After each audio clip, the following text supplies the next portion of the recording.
And hello again, dear ones. Reverend Robert with you over here. Rev Z right here. And this is New Thought Today. It happens Tuesdays at 2 p.m. on the New Thought Media Network.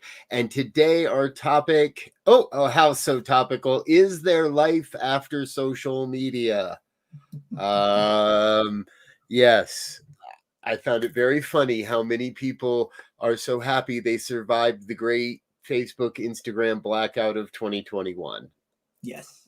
Did you even know what was going on, Z? I did, but I didn't, because I tried to get on and it said something was wrong with the web. And I got this message about something was wrong with my DNS and my carrier and all of that. And I'm thinking, but I'm getting into all my other sites. So I couldn't get in Facebook. So then I go to Instagram and I can't get into that either. So, okay, me. Well, maybe it's something special. Maybe it's a tunnel that's messed up or a route that's messed up. So I just left it alone. Yep.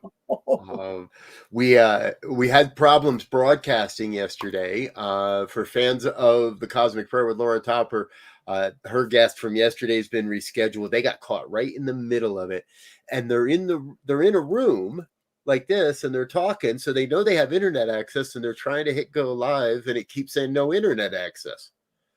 And they're saying, but we are talking to each other. If we didn't have internet access, how would we not talk to each? So, folks, we're laughing. And yeah, there's our brother Diego. Everything crashed right as they were beginning the Cosmic Prayer.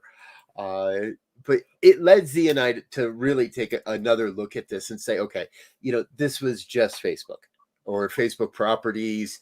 About 6.5 hours or so. Some people experienced other weird outages throughout the time.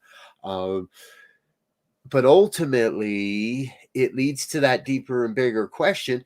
What happens when these social media giants lose their grip, are exposed for the frauds that they are? And let's be honest, folks, we've known for a long time, they're not exactly the most scrupulous companies in the world out there. And as we learned on Sunday evening, right, Z, in the 60 Minutes interview, even more revelation in, is it not time to move beyond social media? Well, the real question is, to reframe that a bit, we know, and because we rely on it for our broadcast. So we know it has a purpose, that it is important, and it allows information and uplifting ideas and so forth to be disseminated. I think a higher question is, how do we utilize it just like any other tool that we use in our lives to create a, as they say, more perfect union, a more loving society, community, that this tool helps us,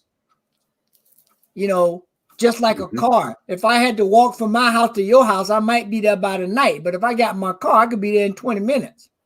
Right. Brother Wayne's with us. Yes, Brother Wayne, we might need to get you a 12-step program, brother.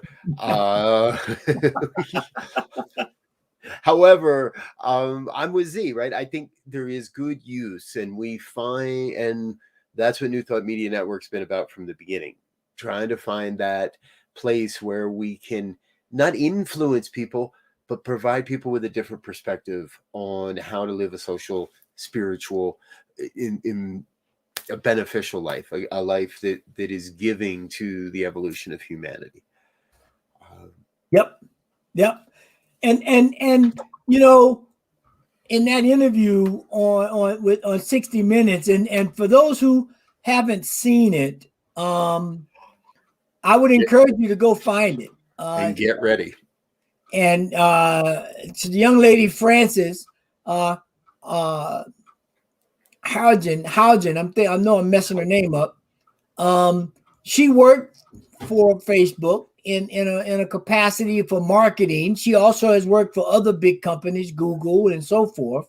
Yep. And her approach was, or her statement was, and she was a whistleblower, right? So that takes it to a whole nother level, right? Than just making a statement. Yep. But that the company was more concerned about profits than people's safety or the integrity of the information that was being presented on the platform, and whether they were taking people out who were not abiding by the golden rule. Right. Tens of thousands of documents this woman snuck out of Facebook, and internal research and internal documentation and internal research that points directly to how much harm Facebook really is doing and could do. And how much more harm really could do. Now, many of you may have in the past couple of weeks may have heard something about this, right? There was another study that was done, and part of it is based on these leaked documents, on these released documents that this woman brought forward, that Facebook has known for a very long time now that Instagram specifically is very harmful, specifically to younger women, teenage women, that teenage girls, young women, beyond all that. But there's a self-feeding cycle of suicide ideation, feeding the not good enough feeling, seeing other people that are quote influencers or more popular by the manipulation of images, all this stuff. Folks, Instagram is not healthy for your teenagers. Yes. Plain and simple. And they were getting ready to roll out an Instagram, Facebook type thing for teens. Yeah. As you were just pointing out. And so, we know, for those of us who remember when we were teenagers and those of us who may have teenagers, we know how brutal that can be for both male and female in terms of pressure, in terms of conforming to some standard of what cool and not cool is, or smart and not smart, or pretty, or whatever the case might be. Yep. And now we're talking about impressionable brains and personalities that can be skewed for a lifetime. Right. Yes. And often are. And, it is tricky, folks, because if you're watching this program, you probably have a pretty good idea of new thought. You recognize, all we got to do is help these kids think differently. However, they're being bombarded with these messages. Z and I were not joking, but chatting before the program, specifically in regards to newspapers, right? And in the old days, you had to go get your news. You had to make a conscious effort to sit down and read the paper, or sit down and watch the news. With the proliferation of instant on and 24/7 news programming and other such things, we're being bombarded with propaganda in so many ways, and it's constant, and it never stops. No. So I don't want to compare what the kids today are going through compared to what you and I had. I thought what I had was tough, but in retrospect, is a heck of a lot easier than what my kids are going through. Well, and another part of that is I have to constantly check myself from holding my breath and clenching my teeth when I sit down in front of the computer. Some of it's self-imposed stress and stuff, but just trying to navigate all of the stuff that comes bombarded at me, especially now that we're home. I got work stuff, I got personal stuff, I got, spiritual center stuff, and all this stuff is coming right now, like lights on the highway. And so your tension and your stress level is up, and that's just us. Now, with most of the kids, they have a phone, a computer, and or a tablet with them at all times. Yep. And so most adults, they only have a phone if they leave, or tablet. Very often they don't have all three, but these kids have all three. Yeah. And that's how everything's being delivered. Yes. all education. Like if you think that your kid's going to a physical school and sitting down and opening up a book, sorry, go see what's going on. It's all tech all the time. I get a weekly report from my kids' school on exactly what websites they've been on all week long. I don't know if they know this or not, but that's how everything's delivered. So you can't say, oh, unplug, oh, put it down, oh, you gotta. Because think about this. So a little sidestep. We're talking about climate change, however we want to do it. We know cutting down trees is a problem, right? Because they help keep the oxygen clean. And we cut them down to make newspapers, magazines, and books. So at some point, somebody's going to make a declaration. We cannot cut down any more trees for me to get a magazine to look at for 20 minutes and then toss it in the recycle bin. That tree is gone. I can't revert that magazine or newspaper back into a tree. So let's just put it online. That's going to be a pivotal moment for somebody. It should be already, but I know somebody's mind is about to explode with that idea. So that's just going to be more time on the devices. Yep. And so it's tricky, right? Again, part of what we learned from Facebook and this expose and this whistleblower over the weekend, part of what we learned and what many of us have known for quite a long time, but she's able to put real scientific data behind it, is that our attention is being manipulated, and it's being manipulated through algorithms for very specific reasons.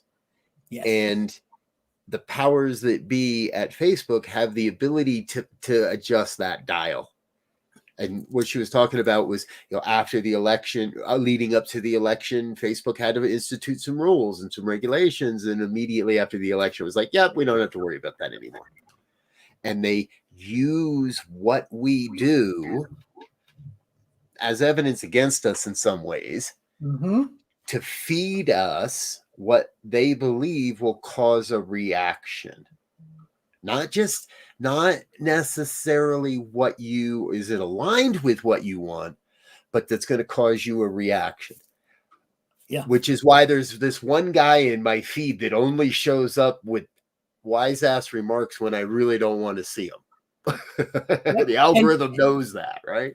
And just think about how often, if you're paying attention or paid attention, you were in a conversation, you got your phone, it's just there. You're talking about a new Eagle Creek backpack, or, how do I spend my points at Starbucks, or something innocuous, right? You're just having a conversation. And the next time you pick up your Facebook feed, there's an Eagle Creek advertisement for a backpack, or, hey, come to Starbucks and get double shots, or whatever the case might be. Because this thing, not only is it watching your clicks, it's listening to you. Right. I personally go through and report all the different ads that I don't like. I report them as terrorists or racist or I just report them all. And I use something crazy because I got to do something to throw off the algorithm. Yeah. Right. We got to do something to change up what we get back from what we put in. Now, here's the key, right? Here's how we tie this to New Thought, folks. This is really the way it should work. It does work in our real lives outside of being manipulated, outside of, yes, the psychological warfare and all of that's going on. What we think about, we bring about. If we focus on something, if we bring our attention there, we attract more of that into our lives. Yes. I put out so much peace and positivity onto Facebook. I should never see some of the ads I see. There is no way some of the people that get into my feed really deserve to be there if the algorithm was truly giving me an analog of what I put into it. And you're going to love this one. You would be, maybe you might not be surprised. I'm often surprised at how many ads that are geared to females that I get because my name is Elzia, and they have no idea that I'm a guy. They look at Elzia and they think it's a girl or a woman. And I get all kind of stuff for women products and this, that, and the other. And I'm like, you barking up the wrong tree, dude. You're just taking up my space.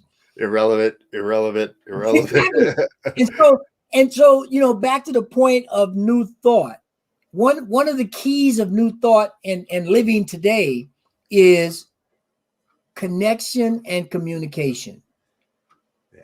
And that is becoming and will continue to become a lost art, if you will, because none of it's being done, or very little of it is being done for various reasons, face to face.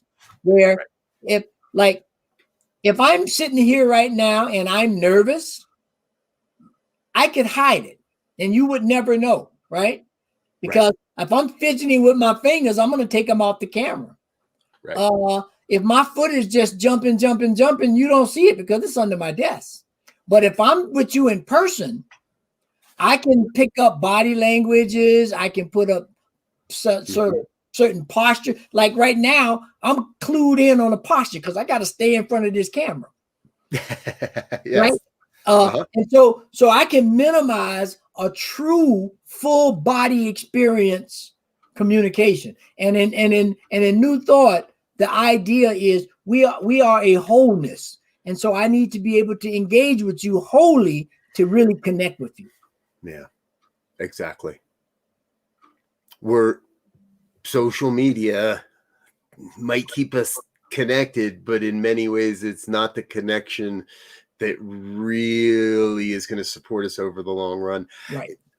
In what limited amount of digging around I was able to do in preparation for today's show, one of the things I saw is we'll never get beyond social media.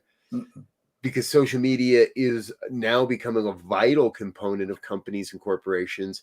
And what the one article I said is we're rapidly letting go of any customer service that doesn't go through a social media channel.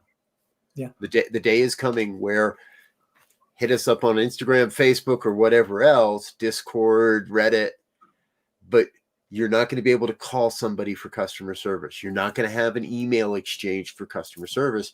You're not even going to have a chat box in the corner of the website. It's going to send you to a user group, or it's going to send you to another platform where maybe their people aren't answering your question. And maybe some of their people are, but some of the people are probably going to be other users and others. This is how companies are going to cut their costs and cut their labor. And a good thing about that, if you will, sure, is hopefully it will encourage people who get stuck in a chat line. Somebody will be with you in 5 minutes, or or whatever the little language they try to generalize to talk to you, hoping you answer a question within the frequently asked questions. People are going to start doing their research more on their own before they go to those things. And they say, yeah, I did that. I need a person. I've done all these little things you're going to give me on the Autobot. Right. None of them have helped. And so that will be, I believe, a catalyst for people to get more involved and not be so dependent on the technology and the people behind the technology to solve all my problems. Right. Exactly. We get, to me, part of the fun of life is that we get to interact. That we get to hug people and we get to shake hands and we get to see when, you're not listening. You're totally checked out and you're somewhere else at the moment. By all means, go there. That's cool. I'll shut up. Go ahead. Right. We know that's happening online. It's a lot easier online to just go, check it out. See you later. Bye.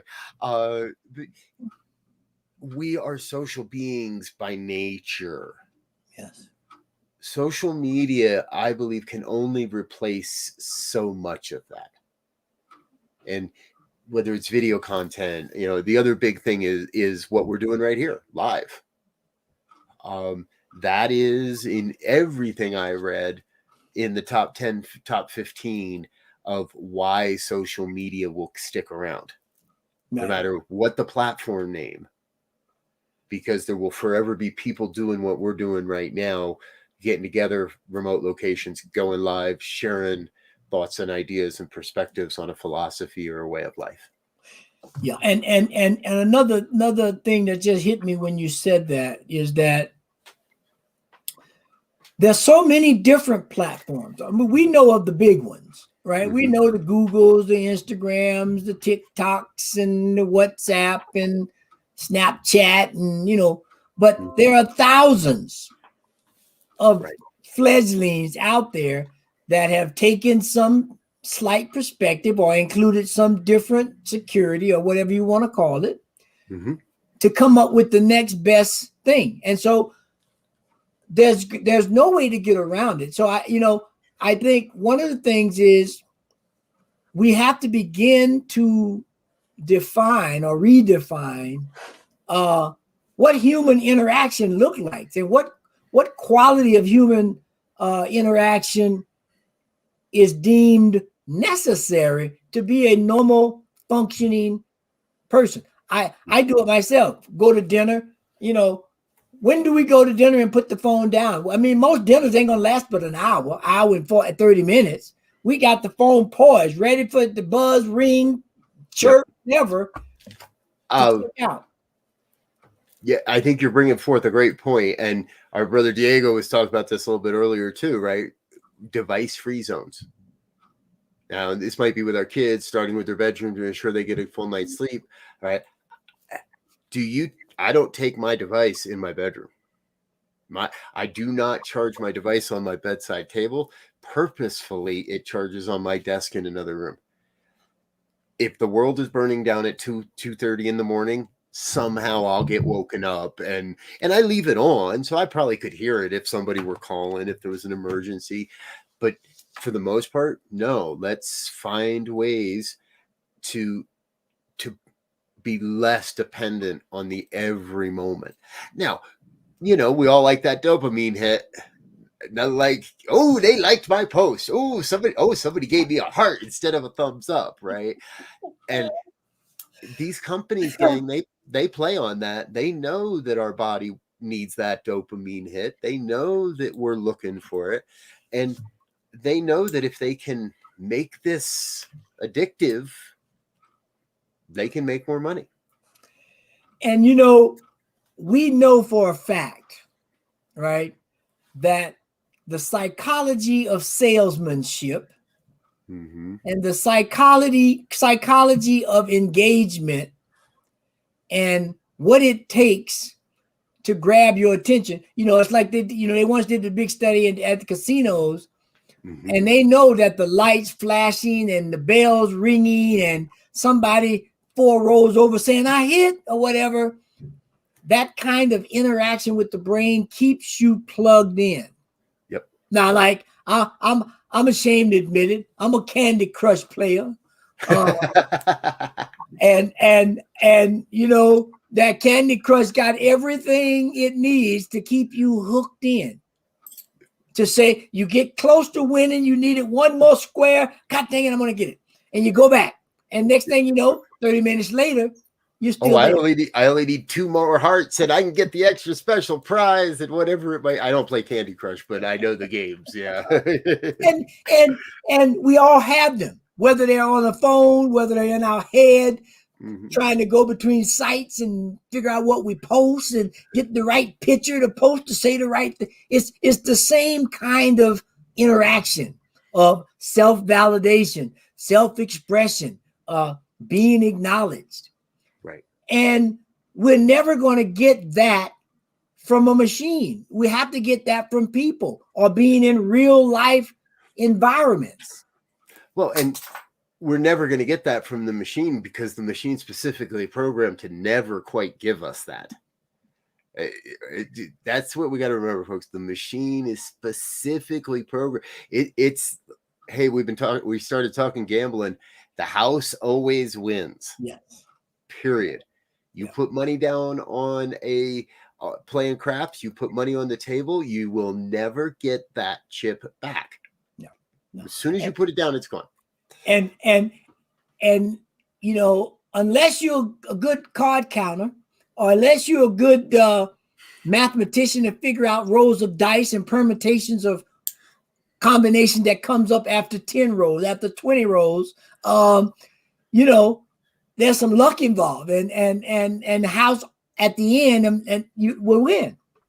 And so if we flip that now to New Thought Today, that little piece in perspective, it requires us to control our thoughts, which will control our ideas, which will control our habits, or influence them, or encourage them, or help us engage them, so that we become the center of our lives. And so if I decide to go and check out the casinos at XYZ place, wherever that is, I'm going knowing that, okay, I'm taking $100, and there's a great possibility I may lose this $100 on the first try. Okay. Yeah. But then I need to be disciplined enough to say, I'm willing to do that. This is my discretionary money. I can spend it the way I want. But when it's gone, I'm out of here. Right. Yep. Not go to the ATM and pull out. So these behaviors is what we do. We get plugged in. They talk about, I mean, when the first games came out, World of Warcraft, they had people staying up days playing that thing. Literally. Yep. And social media took all those cues. They took all those cues from gambling, from early video, on how do we manipulate people and manipulate their eyeballs so they never leave. Yeah. So that they never want to leave. Yeah. And do we feed that, Z? Or are we culpable in empowering that in people? Perhaps. Yeah, perhaps. And we also teach, it comes down to self-responsibility. Yes. That I can warn you of the dangers of this, and I might still partake of them once in a while. Yeah. Well, and that's the in my mind, the perennial philosophy of religious science, science of mind, new thought is we're all at choice. Yes.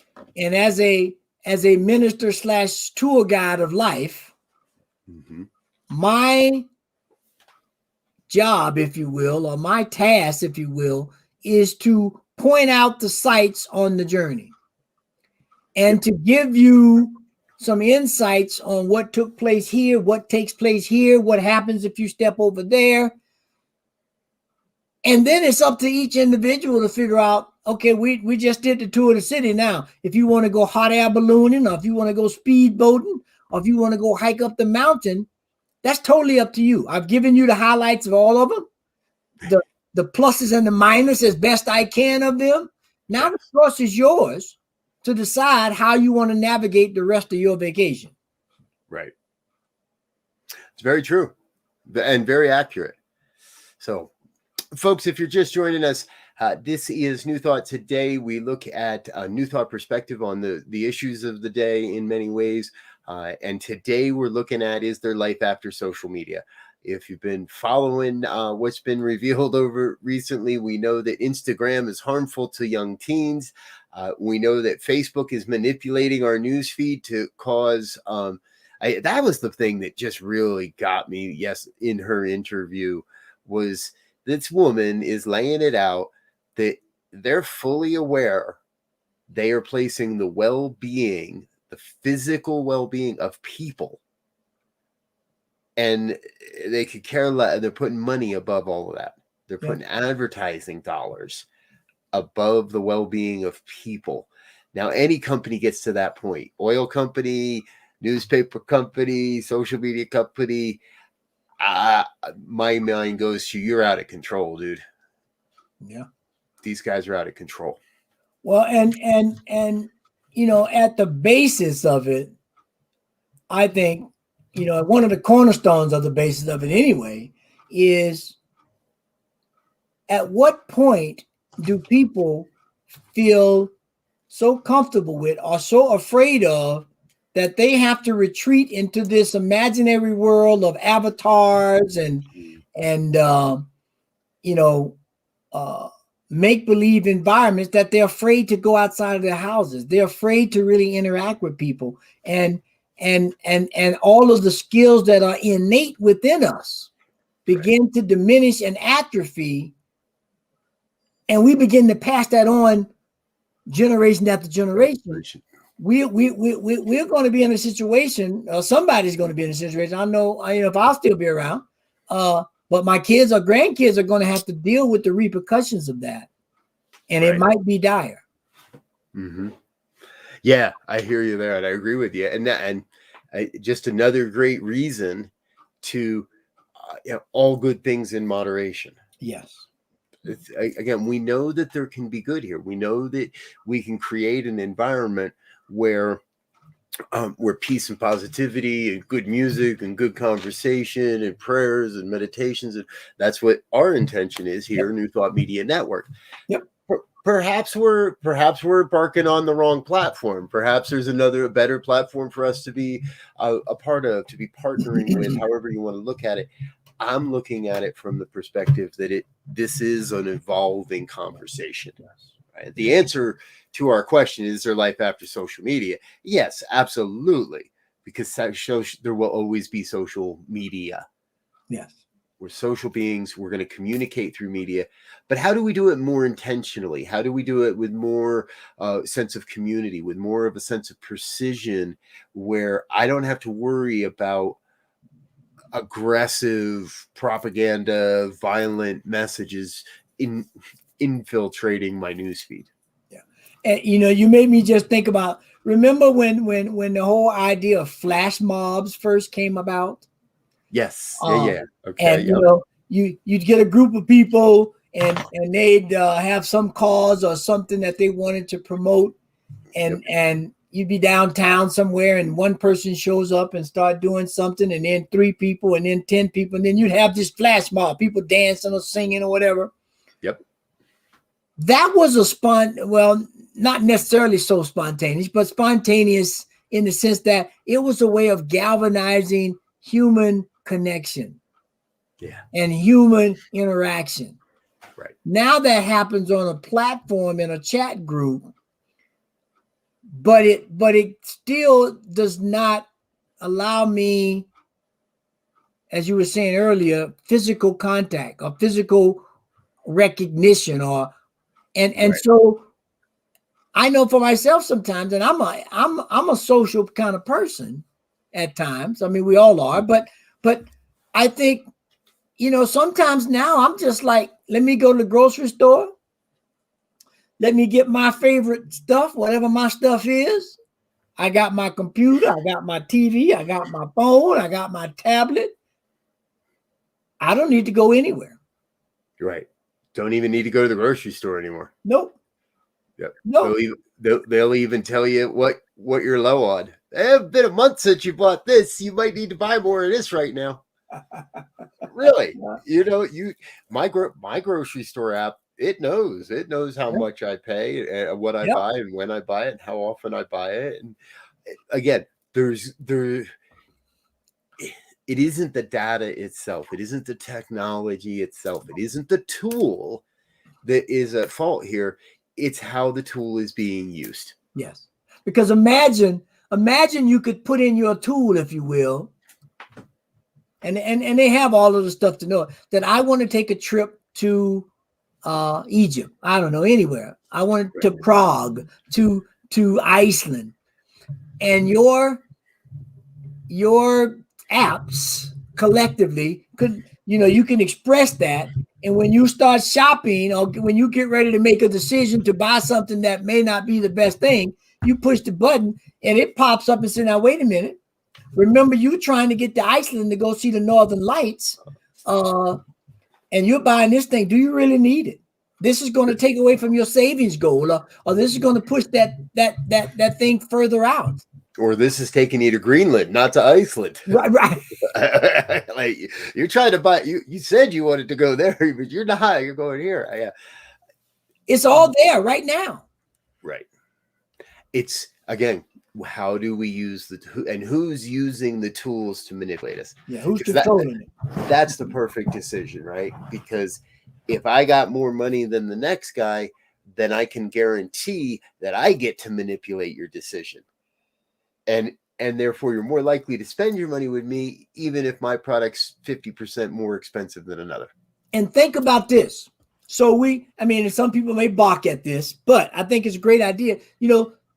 I go to the grocery store sometime when I go in and I spend, $7.80. And they'll ask me, do you want to round up to $8 and take that 20 cents and add it to the Children's Hunger Fund or the Cancer Fund? Right. Now, imagine the same thing could happen when you're using your app online. You can set up a permanent 2 or 3 or 1 place that you want to donate some effort to, some real resources to, and say, every time I have a quarter left over in my purchase, send that quarter over here. And we all did that, right? There's some issues that we're facing right now that we can literally get over in a night. Yes. Well, that opens a whole nother can of worms, but I've just started reading a deeper piece on how much the rich truly are not paying in taxes. But I do not believe we have time to go down that road today, folks. But you never know. We might go down that road sometime soon. The common good. How do we foster the common good? Right, exactly. And I believe in social media. Like, there is a way here in social media. It is. There's the balance. I saw somebody recently be like, okay, so here we are. Facebook's going to have to embrace the $5 a month subscription model, right? And now Facebook has for a long time said they'll never do that. That's always a rumor. That's always they're never going to charge, because they make so much more off of their advertising. And this guy's saying, yeah, they're going to charge $5 plus the advertising money. Look how much they'll make. It's like, yeah, no, I ain't going to pay $5 a month for you to manipulate me like that. Yeah. And to see the same ads over and over again. Right. If I'm going to pay to be manipulated, then, well, I got other ideas on how we do that. But I pay my cable bill. Yeah. But I have choice. Yeah. I can turn off the ad. I can go to another platform. I can go to another channel. I can go to another piece within the platform and still be satisfied with my needs. Mm-hmm. These social media channels, that's not going to happen. No. I pay my $5 and you're still going to show me the same violent thing. You're still going to rely on what you got you here, manipulating people and manipulating their beliefs. Yeah. And it leads us to, I think, one of the proverbial questions, in this mix of interrelated and intertangled stuff called life. How do we begin to create or enforce the counterbalance, checks and balance, and the global picture in mind, so that we don't allow one system to get out of whack? Right. True. Now, we got a government with laws and Supreme Courts and appellate courts, but right now that has been hijacked, it appears. Mm-hmm. And so we have to get back, in my mind, just like in that, this stuff should be for the people and by the people. And so, we may have to go back to Dr. King and some of the civil rights. Let's just boycott this goddamn thing. Yeah, no, don't say buses are the way they are now, because they said driving empty buses around the city ain't doing nothing for us. Right.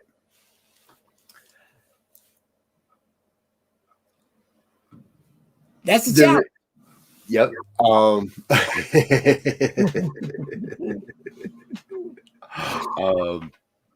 But we have to figure out how to take back some power. We're not saying we want all the power. We understand that it's a shared give and take thing. However, there has to be a way to give us some control other than just turning our phone off, because now there's other things I need my phone for. And if I turn it off, or if I unplug the app or delete the app, I'm in a situation again, perhaps. Okay, so that's the bigger question. Do I really need this? What would happen if we all went on a one-day strike from our phones? Now, I know there are a lot of people that this is the only thing they have, right? Now, my belief also is, if this is the only thing you have, then you ought not to be in a position that is reliant upon something like this for your income, for your livelihood. You and I are in industries, Z, that if there is an EMT tomorrow night and technology goes zap, we still have a wealth of knowledge. It's still got a library of books back there. We still have skills that can be utilized. There are a lot of people in that position. A lot of people that have these devices don't need them. Mm-hmm. I could easily, in most cases, most conversations could wait a couple hours until you caught me on, until you dialed my phone. Yep. Or until I was back at my computer desk and able to answer an email or an instant message on my computer. Mm-hmm. I don't really believe we need to be. And I'll tell you, when I walk out of the house and I forget my phone, I might get up the road and be like, oh, damn. But by the time I make my second or third stop, I have forgotten that I don't have my phone, and it doesn't matter. And it's there when I get home, right? So perhaps that's the bigger question we're asking you folks. Not is there life after social media, but do you have the self-control to leave your social media to certain times of the day? And another way to say that is, do you have a life other than social media? Yes. Because if you're dependent on social media for all your interaction and all your relationships and so forth. Wait, hold on. Sorry, somebody's texting me. That's a challenge. It becomes a challenge. And so, again, as you said, and we're reiterating several times here, life is in balance. Right now, there is a balance that's taking place across the United States for sure. Autumn is coming in, fall is coming in, and it is preparing itself, for colder weather. The trees are dropping leaves, so I don't have to send energy up to them leaves anymore. Branches are getting brittle, so I don't need to. And I as a tree, if you will, can harness and go within and reduce my interaction with the outside world a little bit so that I can serve energy. But as soon as the change comes, the balance begins to keep going around this circle, I begin to release some of that energy. And the branches stretch out and the leaves come back and then the fruit comes there. And now we're in the cycle of life. Right. And that's how we have to look at this tool, I believe. Yeah. We know that, like, intuitively, our nature knows. We know. For the longest time, I believed, I don't watch traditional news very often. I don't watch cable news. I'm not tuned into CNN or Fox. I watch some of their clips and things on YouTube to stay informed, but I'm not fully tapped into all of it. Mm-hmm. And there was always people that would question, but how do you know what's going on in the world? How do you know what's going on in the world? And for the longest time, I've relied that what I need to know will find its way to me. I will hear it. The story will come to me somehow. And every so often I find myself really, let's call it, being trapped, ensnared. And you and I, heck, we've been talking about Gabby and Brian for 3 weeks now. We're still kind of probably going to talk about it on Friday because it's an ensnaring story. And these guys are all experts. They know how to weave that story to pull us in. Mm-hmm. We have to be strong enough to recognize when that's happening, brave enough to go against the grain when that's happening. And I believe we all have within us that ability to share a higher perspective. Yeah. And so together we can create the alternative. And you just brought up a good point in my mind, in that how much of all of this is a self-grandizement to have like, and then what made me think about it is the news thing, right? I'm watching news about XYZ that's happening in Minnesota. Okay. Mm-hmm. On the grand scheme of things, it might affect me, but in this moment, it does not. And so if they do their job right, I can get so plugged into that story about the loons in Minnesota that I forget about what's going on right here in Colorado or what's going on in my own life. And so now I'm finna get totally out of balance because I'm gonna go to work thinking about the poor loons or this, that, and the other. And now I'm off my game. Right. And so how do we begin to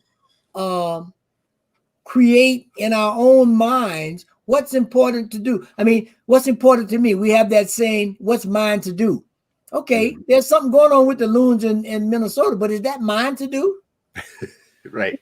Do I need to be tapped in, tuned in, and turned on to every single thing that's happened about the loons? Right. And when the prairie dogs are a problem in Colorado. and it might be, yep, here's a buck, here's $5. It might be, why am I looking? No, I have no attachment to loons. I have no desire for loons. And I didn't know there was a problem with loons personally. So right.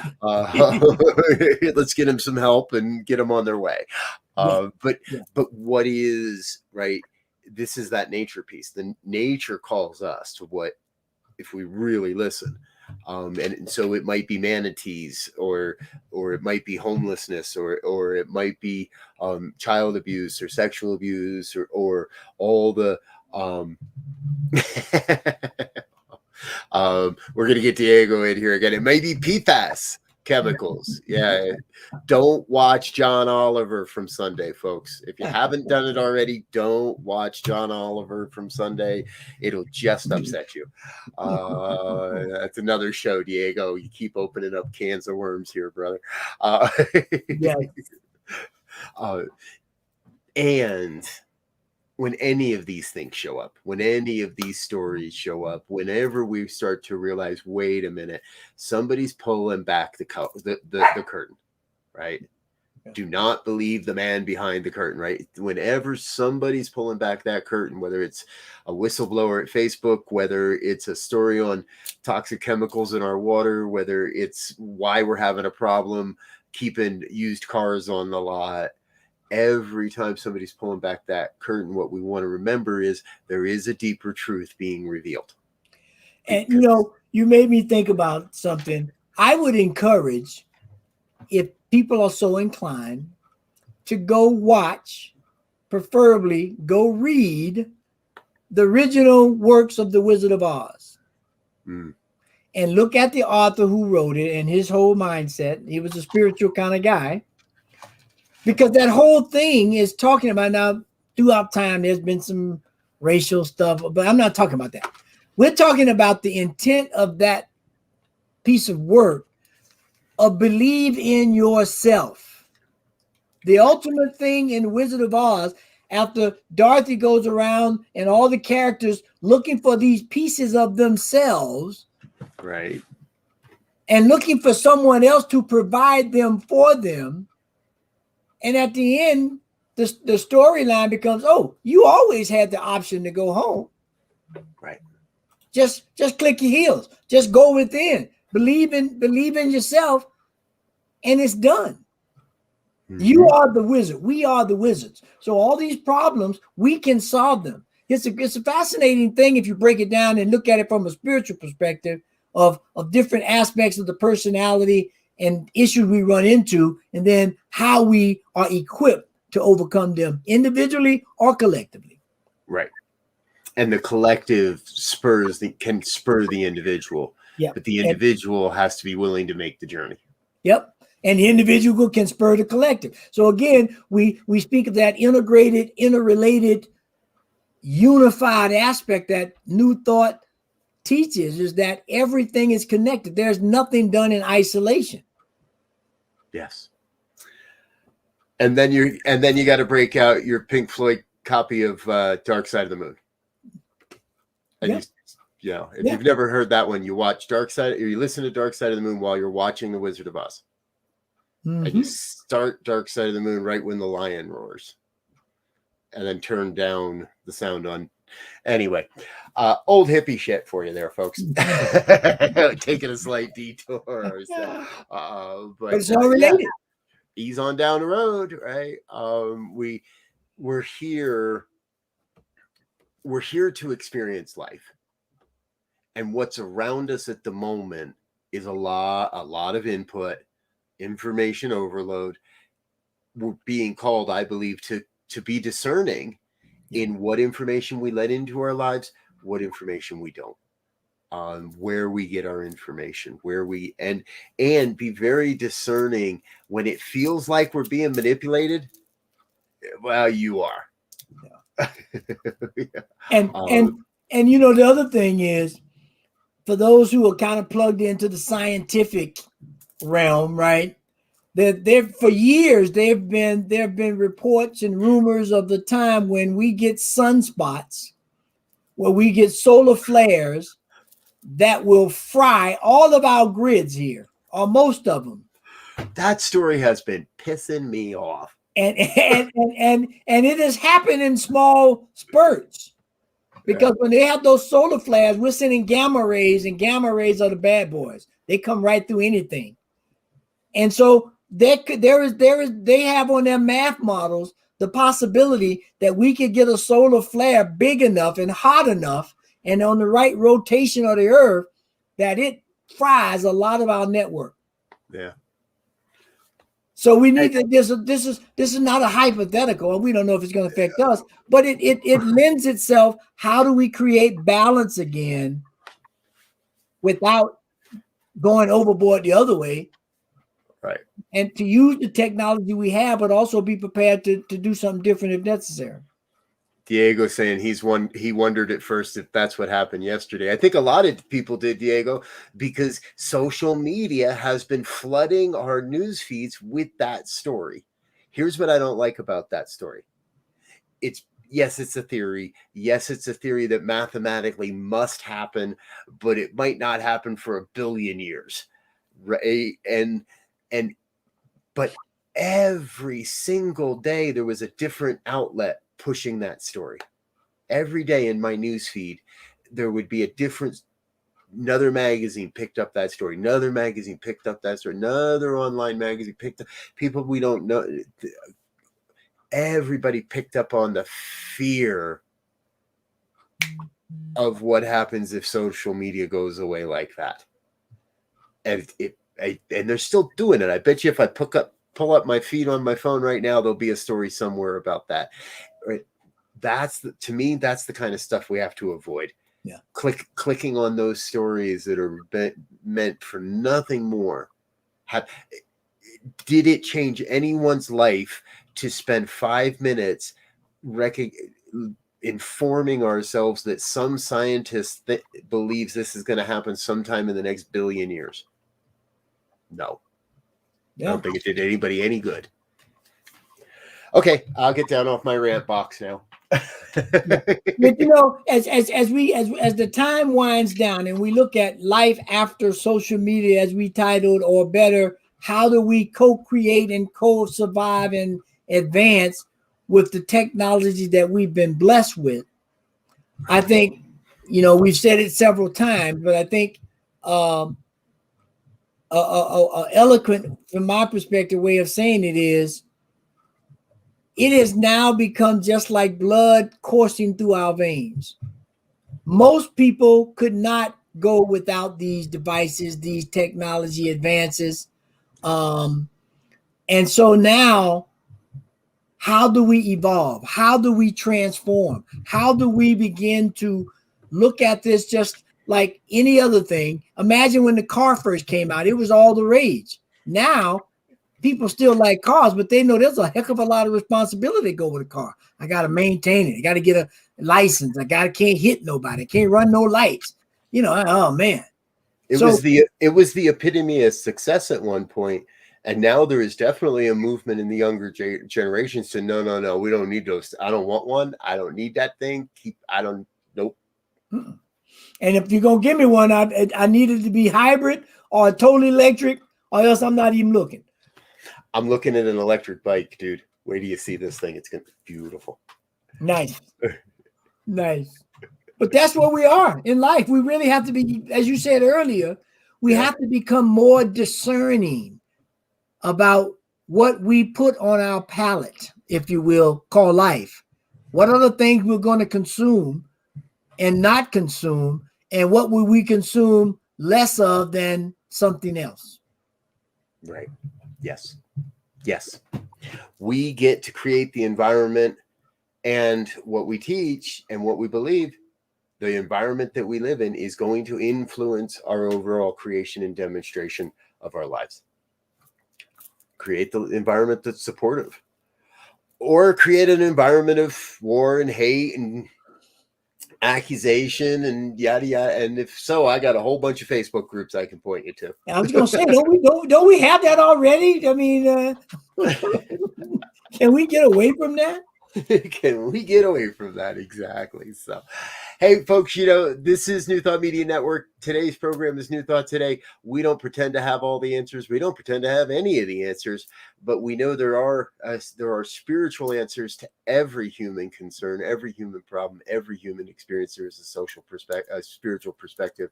We try to bring a little bit of light and sometimes some lightness of heart to all of that. If you like what you've seen here and like what you're hearing here, please hit the share button. Let your friends know, let others know in your network that we're here. You'll see in the comments again today, right? Diego's getting it. We might be taking our broadcasts elsewhere. Would you watch New Thought Media Network if it were not on Facebook? Would you take the time and the effort to seek out another website, another platform, if you knew you were getting quality, socially endearing, and positive information without all the manipulation and hate? Yeah. We may be going that. I'm not saying we're not. Well, because it's a real thing, because sometimes I look in my feed and it says, we're showing you this feed from 6 weeks ago. Well, I've already looked at it 6 weeks ago. Why are you recycling it through my news feed? When I have 3,000 different friends, I should never see a recycled story. You're right. I should never see something from weeks ago, even if it is somebody adding a new comment to it. All right, folks, we're going to get out of here. Thank you for being with us today. All of our past episodes are in the archives. Please check them out. We've had some great conversations here.